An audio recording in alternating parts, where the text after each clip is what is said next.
111편 우리 1절에서 10절까지의 말씀 한 절씩 교독하겠습니다. 할렐루야. 내가 정직한 자들의 모임과 회중 가운데 전심으로 여호와께 감사하리로다. 여호와께서 행하신 일들이 크시오니 이를 즐거워하는 자들이 다 기리도다.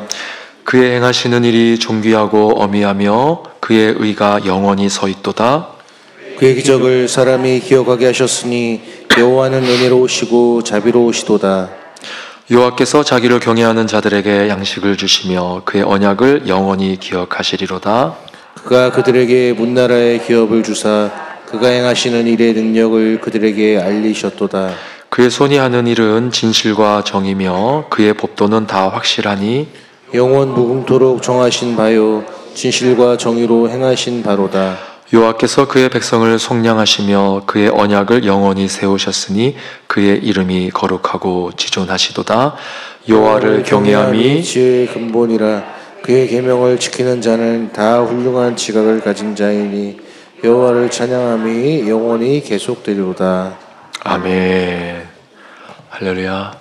예, 우리 자유사랑과 인사하겠습니다. 잘 오셨습니다. 잘 오셨습니다. 자, 한 번 더 인사할게요. 행복합니다. 예, 행복합니다. 시편 111편은 할렐루야로 시작하는 찬양 시입니다.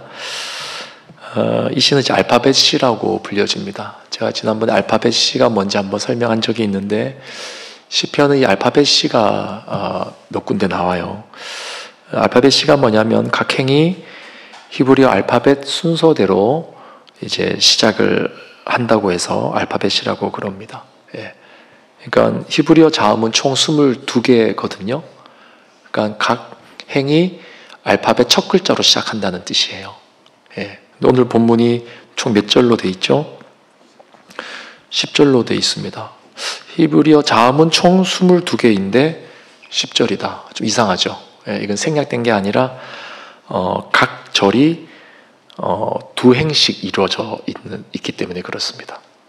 각 절이 두 행씩. 그러면은 총 10절이면은 두 행씩 이루어졌으면 총 몇 행입니까? 20행이죠. 근데 히브리어 자음은 몇 개라 그랬어요? 22개. 그럼 두 개는 어디 갔을까요? 그래서 9절하고 10절은요, 사실은 각각 3행씩 되어 있습니다. 예. 다른 절은 다 2행씩 되어져 있고 9절하고 10절만 3행씩 되어 있어요. 그래서 다 합치면 22행이 되는 것입니다. 예. 이거 그냥 참고로 말씀드리고 오늘 본문의 내용과는 아무런 상관이 없습니다. 예. 참고로 여러분 그것도 이런 거 하셔야 되니까 예. 이런 시들이 시편에 종종 나온다. 예. 그리고 그 이유는 여러 가지가 있지만 문학적인 기교를 부리기 위해서 이렇게 하기도 하고 가장 큰 이유는 암송을 하기 위해서입니다. 그러니까 초성을 띄고 착착착 시작을 하니까 암송하기 쉽겠죠. 학습하기가 쉽겠죠. 그래서 그런 교육적인 차원에서 시편에 보면 이런 알파벳 시들이 꽤 많이 나옵니다. 그래서 시편 111편도 그런 이유에서이고요. 그럼 시인이 이제 지금 기억하고 싶은 게 뭐냐? 본인만 기억하려고 하는 게 아니겠죠. 본인이 지었으니까 본인이 기억한다 하려고 했다기보다도 후대에 주변 사람들이 이거를 기억하기를 바라는 마음이 크다는 겁니다. 뭘 기억하기를 원할까? 이제 그게 이제 오늘 본문의 핵심인데 바로 하나님을 찬양하기를 원하고 그래서 그럼 찬양의 이유가 뭔가 하는 것을 이제 본문에서 쭉 나열을 하고 있습니다. 사실 여러분 이렇게 말씀을 들어보면 크게 별다른 내용은 아닙니다. 이미 앞에서 많이 반복했던 내용들이고 또 우리가 이미 익히 아는 내용들입니다. 그럼에도 불구하고 이게 중요하다 이거예요. 그래서 끊임없이 반복 학습을 하는 거죠. 그런 차원에서 오늘 이 111편이 또 기록되어졌다. 이제 그렇게 보시면 될 것 같습니다. 자, 한번 이 내용을 간단하게 한번 살펴보겠습니다. 자, 먼저 1절에 보시면 할렐루야. 내가 정직한 자들의 모임과 회중 가운데서 전심으로 여호와께 감사하리로다. 찬양의 부름으로 나옵니다. 예, 찬양의 부름으로 시작하죠. 여러분들은 할렐루야 할 때 보통 어떤 식으로 할렐루야로 하나요? 예, 지금 조금 졸리시는 것 같으니까 그냥 한번 편하게 한번 얘기해 볼까요? 목사님들마다 이 할렐루야를 다 다양하게 하시더라고요. 예. 어떤 분들은 할렐루야 이런 분이 계시고 잠 깨시라고. 예. 어떤 분들은 할렐루야 이러신 분이 계시고, 제가 들었던 제일 특이한 것은 어렸을 때 주로 들었던 게 보통 할렐루야의 액센트를 줘서 이 힘을 내서 할렐루야 뭐 이러거나 뭐 그런 거 많이 들었단 말입니다. 근데 서울에 딱 가니까 어떻게 하냐 그러면은 할렐루야 이러세요. 막 졸리더라고요. 예. 중간중간에 그냥 추임새로 할렐루야 이러세요. 예. 듣고 보니 뭐 그것도 나쁘진 않겠더라고요. 예. 여러분들의 할렐루야는 어떻습니까? 우리가 하나님을 어떻게 인식하고 있느냐에 따라서, 내 삶 속에 찬양의 고백을 내가 어떻게 마음에 담아두고 있느냐에 따라서 아마 할렐루야의 액센트와 강도가 달라지지 않겠나 싶습니다. 그래서 여러분들의 할렐루야를 여러분 나름대로 좀 개발하면 좋을 것 같아요. 예. 대신에 찬양할 때 다른 사람들에게 방해가 안 될 정도로 그렇게 할렐루야를 여러분들이 한번 연습해 보셔도 좋을 것 같아요. 자, 어쨌거나 지금 시인은 할렐루야를 외치면서 온 마음을 다해 하나님을 찬양하겠다라고 말하고 있죠. 내가 정직하던 자들의 모임과 회중 가운데서 뭐라고 되어 있습니까? 전심으로 여호와께 감사하리로다. 예, 여러분 찬양은 전심으로 하는 겁니다. 시편에 수많은 찬양에 대한 그런 이제 부름이 있는데 대부분 이제 전심으로 하는 거예요. 전심으로, 뜨겁게 전심으로. 예, 그래서 사실 찬양하는 사람들은 이 전심으로 이렇게 성도님들을 이렇게 유도하고 이끌어내는 게 쉽지가 않습니다. 그래서 우리 찬양팀을 위해서 여러분들이 기도 많이 해주시고 따뜻한 격려의 말을 좀 해주시면 좋을 것 같아요. 예, 여러분 요즘에도 우리 효민 간사님을 막 함부로 대하십니까? 저는 이제 우리 간사님 부를 때 효민 간사님이라고 부르니까 여러분들도 효민 간사님 존중해 주시고 또 잘하고 있다고 격려해 주시고, 또 우리 찬양 팀원들 보면 맨날 연주하는 사람이 똑같이 연주하거든요. 얼마나 힘들겠어요. 예. 저 개인적인 소망이 있다면 우리 교회 좀 찬양팀들이 많아져서 좀 이분들이 좀 쉴 수 있으면 좋겠어요. 좀 로테이션으로 돌아가면서. 예. 그런 날이 오기를 저는 기대해 봅니다. 그럼 우리 교회가 좀 부흥을 해야 되겠죠. 예. 저분들도 맨날 악기만 연주하는 게 아니라 좀 앉아서 찬양을 해봐야 될 거 아니에요. 그렇죠? 예. 그런 날이 좀 올 수 있도록 여러분 기도해 주시고 우리 교회 그런 찬양의 은사와 기름 부으심이 넘치면 좋겠습니다. 자, 어쨌거나 이렇게 전심으로 찬양하게끔 유도하는 지금 시인의 고백을 우리가 들으면서 우리가 하나님 앞에 전심으로 찬양해야 되는구나. 근데 여러분 일주일 동안의 삶을 한번 돌아보세요. 여러분 일주일 동안 이렇게 교회 와서 이렇게 막 전심으로, 오늘 금철은 또 뜨겁게 하지 않습니까?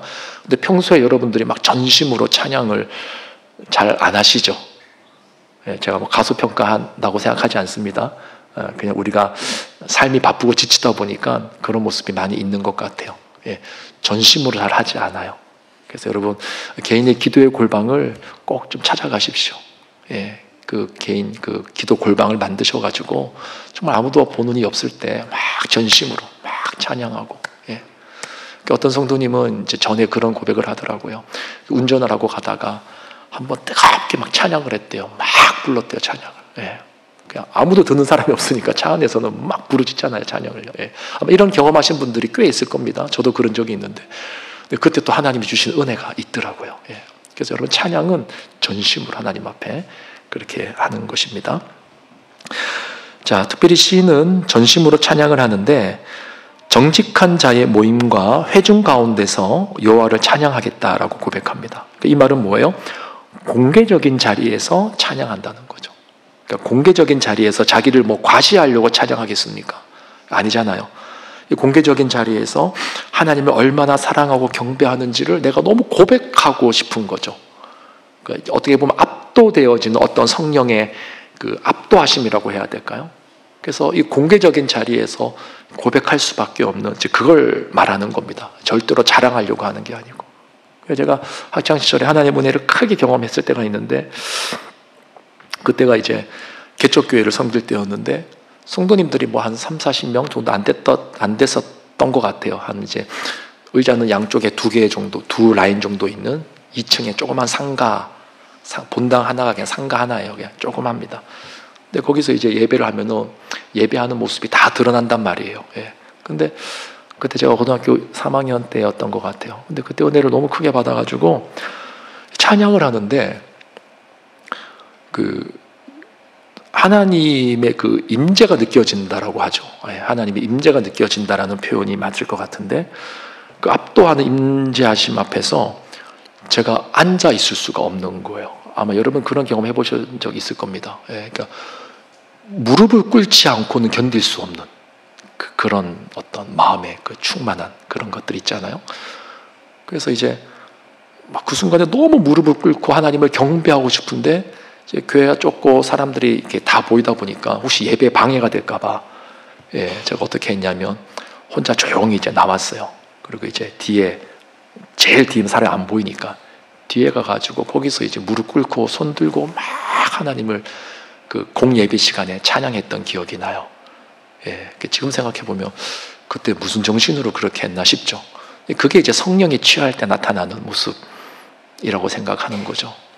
그래서 여러분 우리가 과시하고 뭐 자랑하기 위해서가 아니라 진짜 어떤 하나님의 임재를 경험했을 때, 압도하는 임재를 경험했을 때 공개적인 자리에서 정직한 자의 모임과 회중 가운데서 전심으로 하나님 앞에 내 찬양을 고백할 수밖에 없고 표출시킬 수밖에 없는 그런 은혜가 우리 가운데 있으면 좋겠습니다. 그래서 우리 교회도 그런 분들이 언젠가는 나오리라 생각하고 그런 찬양의 깊은 은혜가 있기를 바라봅니다.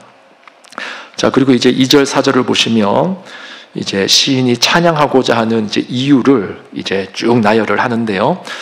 먼저 2절, 3절을 보시면 여호와께서 행하시는 일들이 크시오니 이를 즐거워하는 자들이 다 기리는도다. 그의 행하시는 일이 존귀하고 어미하며 그의 의가 영원히 서 있도다. 자, 여기에 보면 공통적으로 나오는 지금 단어 표현이 뭐냐면 행하시는 일이라고 되어 있죠. 여호와께서 행하시는 일들. 또 3절에 그의 행하시는 일. 그러니까 여러분 찬양이라는 것은 언제 흘러나오느냐라고 할 때 주님께서 행하시는 일을 깊이 생각할 때 그때 이제 찬양이 나오는 거죠. 그래서 여러분 우리는 생각하고 살아야 됩니다. 생각하고 살아야 돼요. 근데 많은 분들이 생각하지 않습니다. 그러니까 그 유튜브나 SNS 이런 것들에 너무 많이 노출이 되다 보니까 생각할 시간을 많이 뺏기는 것 같아요.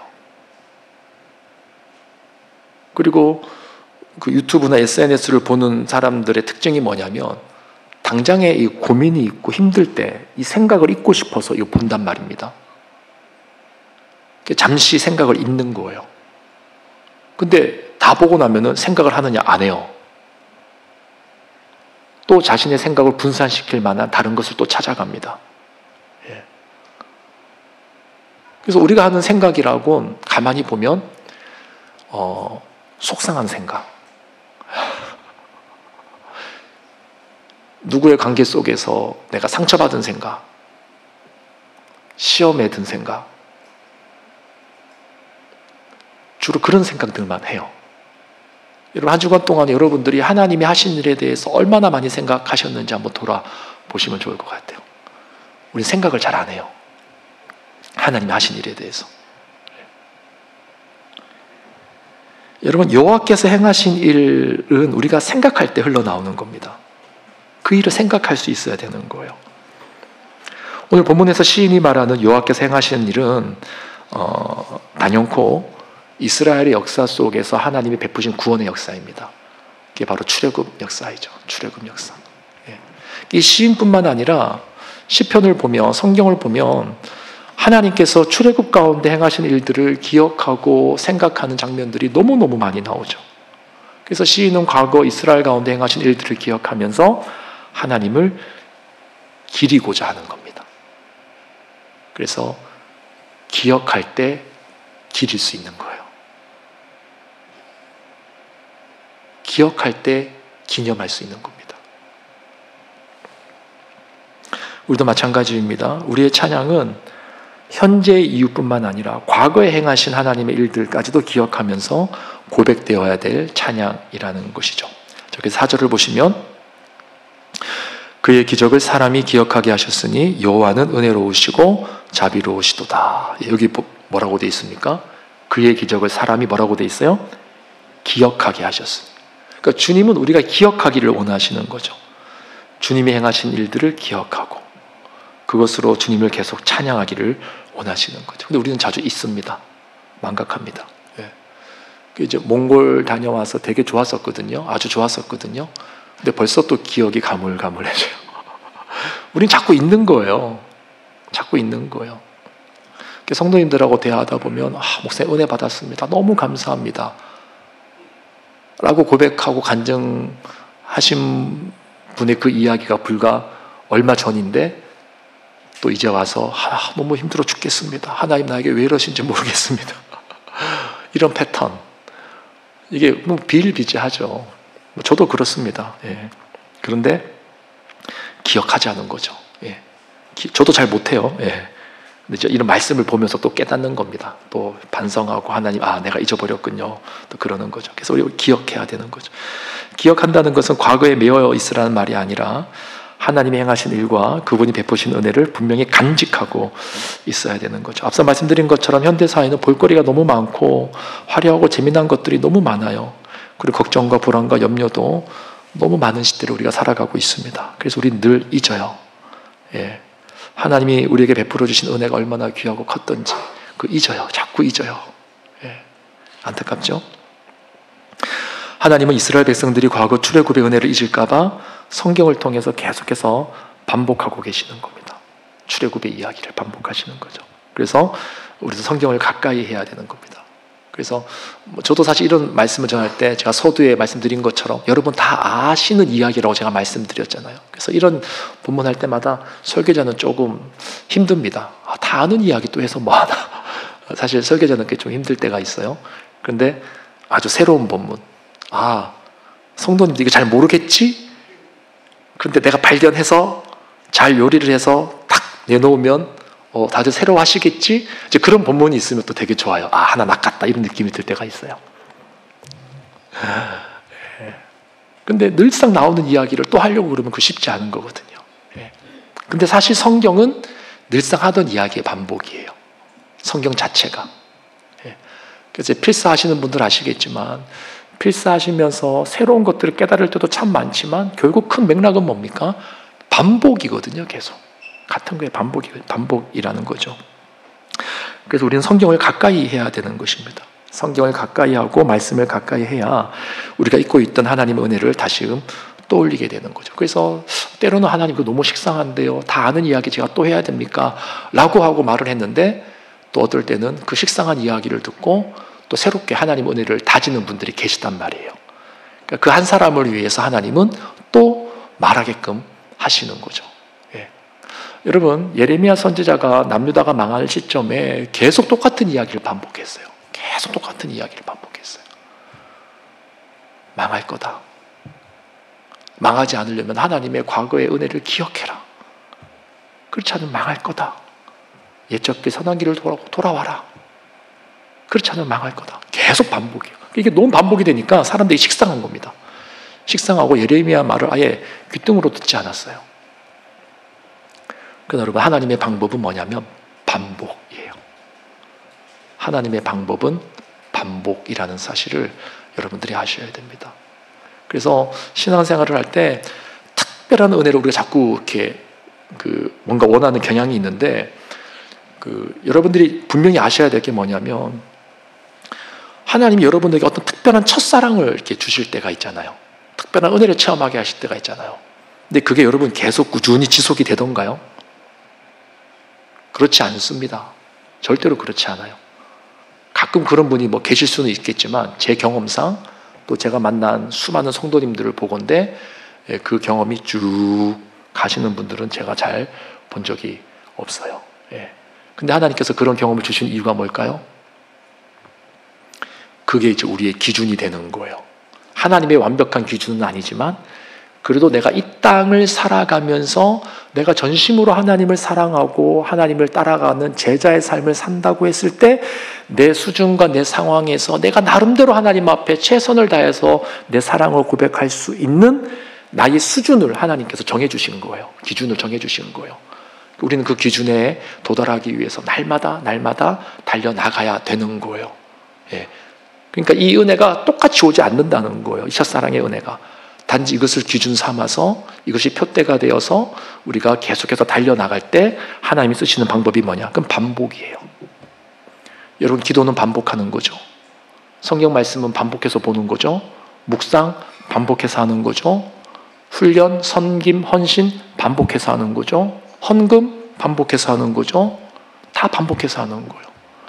여러분, 인생의 중요한 가치들은 항상 반복을 통해서 유지되고 전승되고 계승되는 겁니다.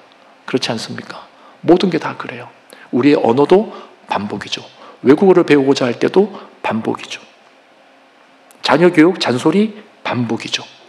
학교 공부 반복이에요. 기술 다 반복이에요. 하나님은 중요한 것을 우리 가운데 전수시킬 때 항상 반복시킨단 말입니다. 예.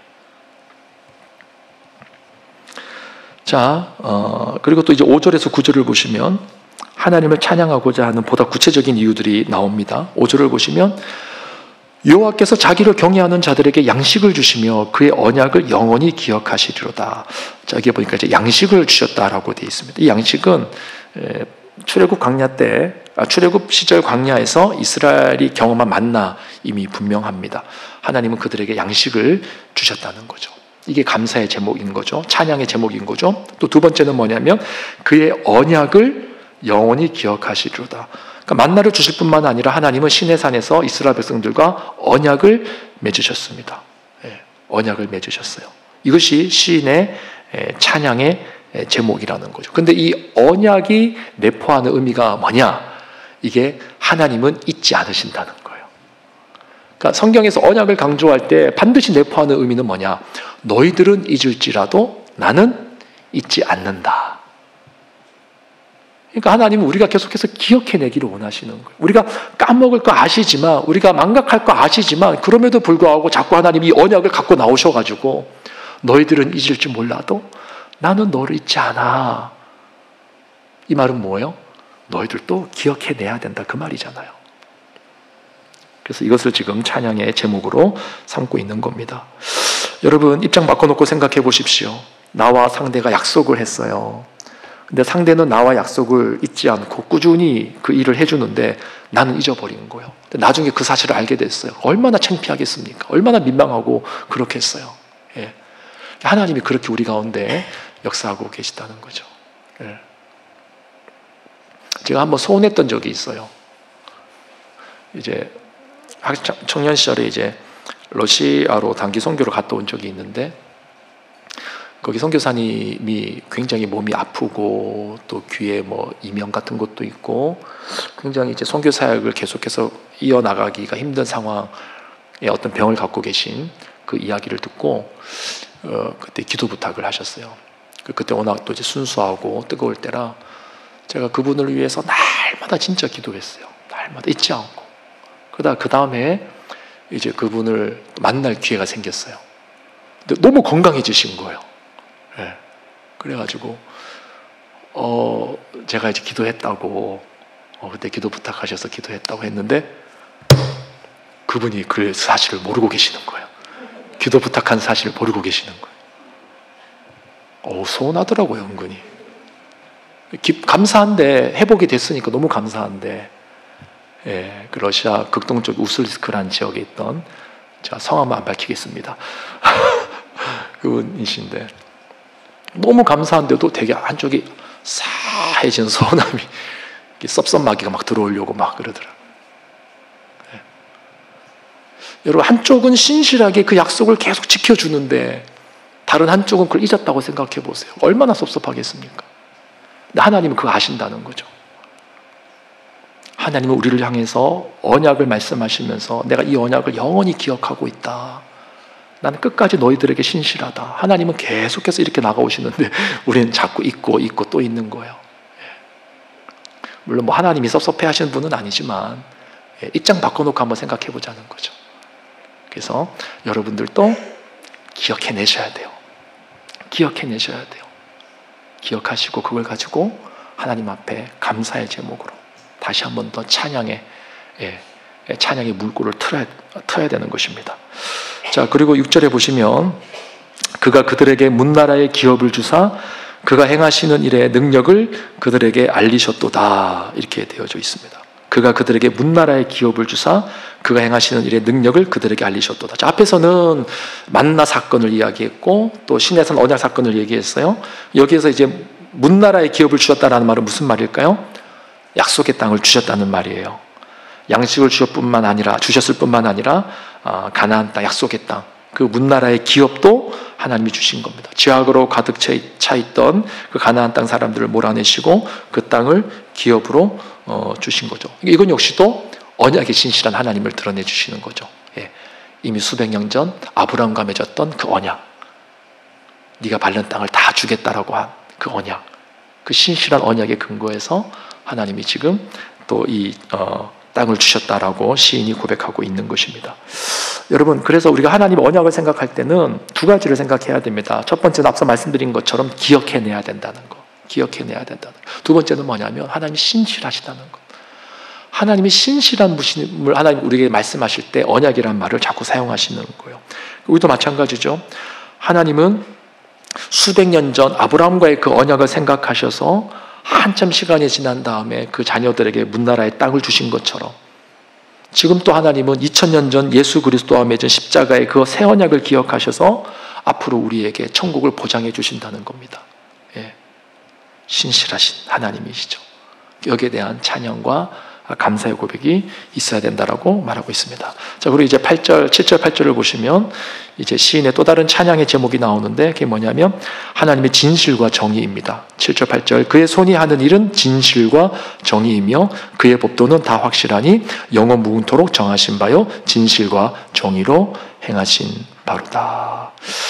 여러분, 여기서 말한 진실과 정의의 구체적인 내용이 뭔지는 안 나옵니다. 그런데 이 시가 이제 포로기 후에 지어졌을 가능성이 높은데, 그렇다고 본다면 여기서 말하는 진실과 정의는 뭐냐면 아주 긴 이스라엘의 역사를 담고 있는 진실과 정의예요. 이게 무슨 말이냐면 이제 앞에서 시내산 언약 맺고 만나도 먹고 가나안 땅을 차지했습니다. 가나안 땅을 차지하고 시인은 지금 이제 포로 후반에 이제 포로기가 끝난 이제 후기에 사람이라고 가정했을 때 지금 이 사이에 어떤 일이 있었어요? 이스라엘 안에 어떤 일이 있었습니까? 사사기 사이클이 있었죠. 사사기 사이클이 뭐냐면 하나님 앞에 하나님의 복을 받고 잘 살다가 하나님을 떠나요. 떠나면 하나님이 이방 민족들을 통해서 치십니다. 그럼 어떻게 돼요? 부르짖죠. 부르짖으면 하나님 누구를 보내주세요? 사사를 보내주시죠. 사사를 보내주시면 어떻게 돼요? 그 다음에 구원해 주시죠. 그럼 또 이스라엘 백성들이 살만하죠. 살만하다가 또 우상을 숭배하죠. 우상을 숭배하면 또 어떻게 돼요? 또 이방 민족을 통해서 진노를 당하죠. 이게 계속 반복되는 게 사사기 사이클이라고 하는데 이스라엘의 역사는 이 역사예요.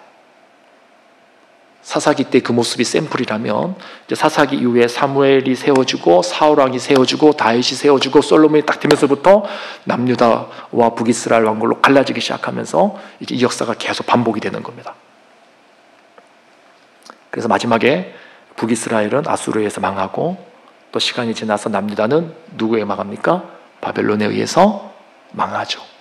그리고 포로로 끌려가요. 포로로 끌려갔다가 나중에 하나님이 다니엘에게 약속하신 대로 때가 차서 70년이 지난 다음에 포로 귀환이 일어나고 있는 것입니다. 이 사이클이 반복되죠. 여기에서 말하는 시인이 말하는 진실과 정의는 뭐냐? 하나님이 우리를 징계하시는 것도 또 다시금 돌아오게 하시는 것도 또 다시 우리로 하여금 살만하게 하시는 것도 또 다시 우리를 징계하시는 것, 이 모든 과정이 다 선하시고 의로우시다라는 거죠. 우리는 잘 먹고 잘 살 때만 하나님은 진실하시고 정의롭다고 생각하죠. 내 원수들이 기필코 망하는 걸 봐야지 하나님이 정의롭다고 생각하시죠. 근데 내가 어려운 일을 당하면은 하나님은 정의롭지 않은 거예요.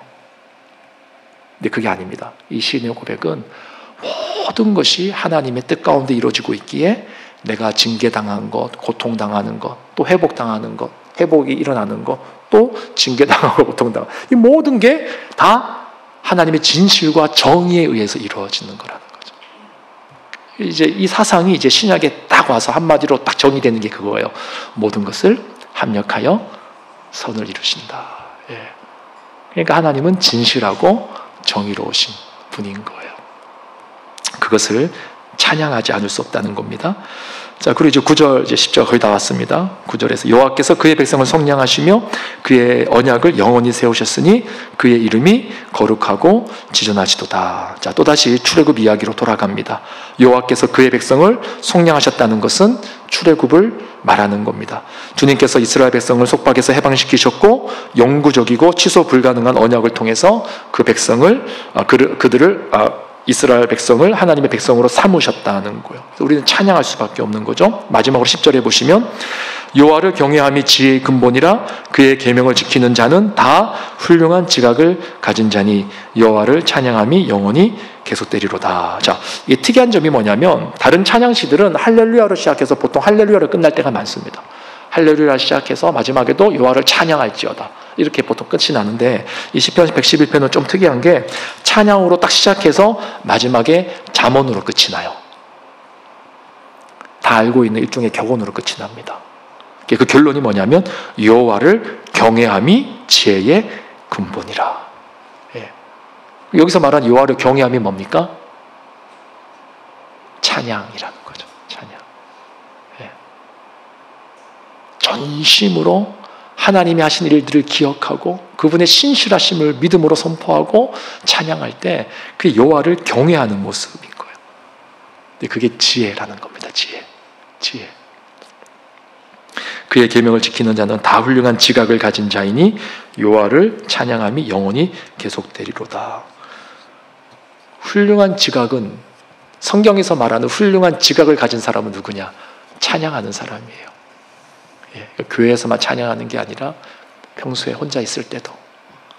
여러분 집에서 혼자 있을 때 있잖아요. 혼자 하나님과 단둘이 앉아서 티타임 하시면서 하나님 이거 참 좋았고요. 어제는 저게 좋았고요. 오늘은 이게 좋았고요. 예, 이건 속상했는데 또 한편으로 생각하면 또 이것도 좋고요. 예, 하나님을 찬양하는 그게 여호와를 경외하는 모습이고 지각이 있는 모습이다. 이렇게 말하고 있습니다. 말씀을 정리합니다.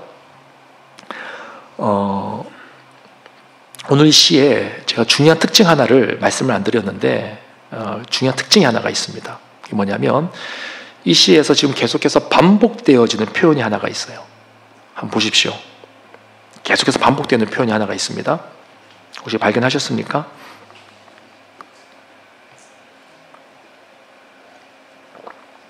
바로 영원이라는 말이에요. 영원. 3절에 보시면 그의 행하시는 일이 존귀하고 어미하며 그의 의가 영원히 서 있도다. 5절 여호와께서 자기를 경외하는 자들에게 양식을 주시며 그의 언약을 영원히 기억하시리로다. 8절 영원 무궁토록 정하신 바요. 9절 여호와께서 그의 백성을 속량하시며 그의 언약을 영원히 세우셨으니. 10절 마지막에 여호와를 찬양함이 영원히 계속되리로다. 이게 무슨 말입니까? 여기서 말하는 영원의 상대적인 의미가 뭐냐면 우리는 유한하다는 거예요.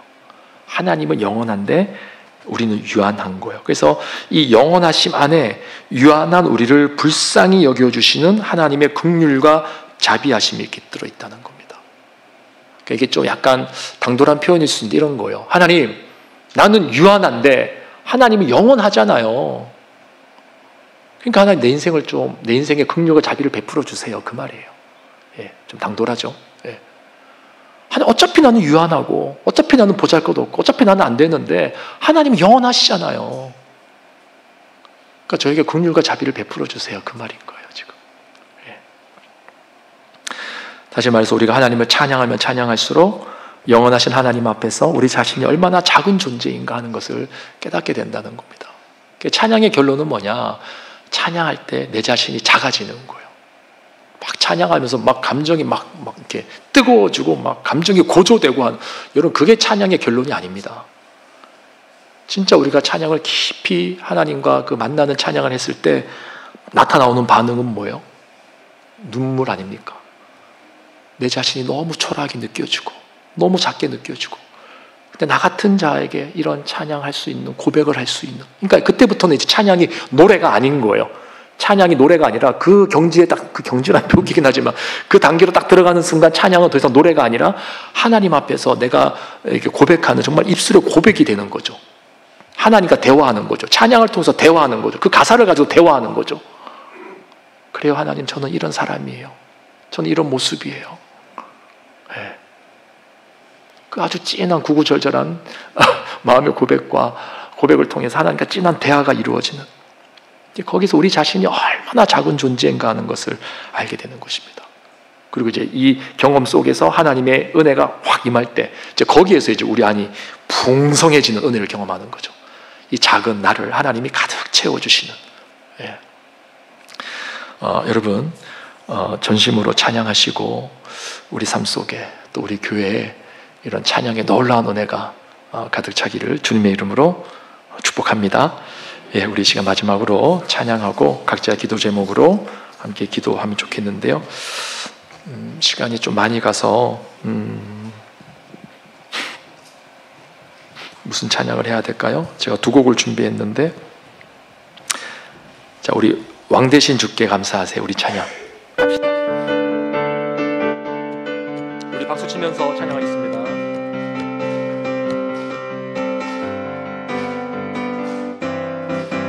왕 대신 주께 감사하세.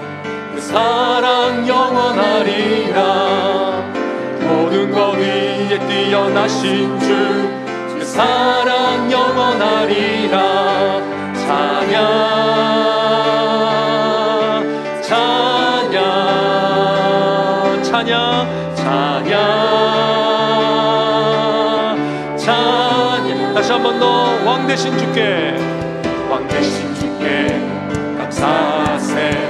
그 사랑 영원하리라. 모든 것 위에 뛰어나신 주, 그 사랑 영원하리라. 찬양, 찬양, 찬양, 찬양, 찬양, 찬양. 영원히 신실하신, 영원히 신실하신 능력의 하나님, 영원히 함께하리. 영원히, 영원히, 영원히 신실하신 능력의 하나님, 영원히, 영원히 함께하리. 영원히, 영원히. 해 뜨는 데서 해 지는 데까지,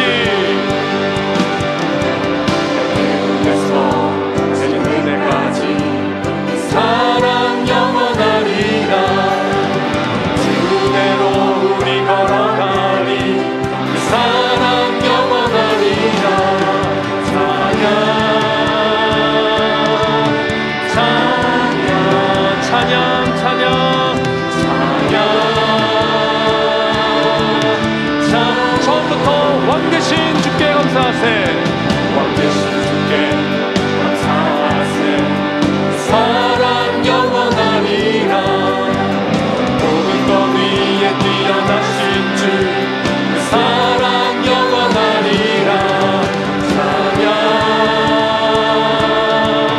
찬양, 찬양, 찬양, 찬양, 찬양.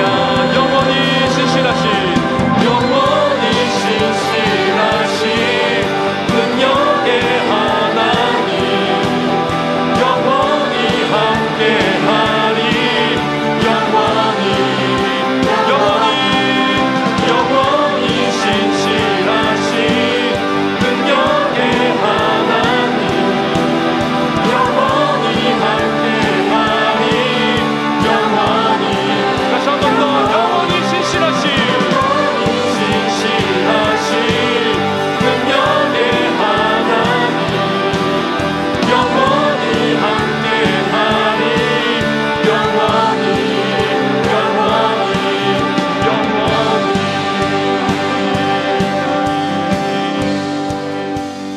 아멘. 예, 우리 시간 기도합시다.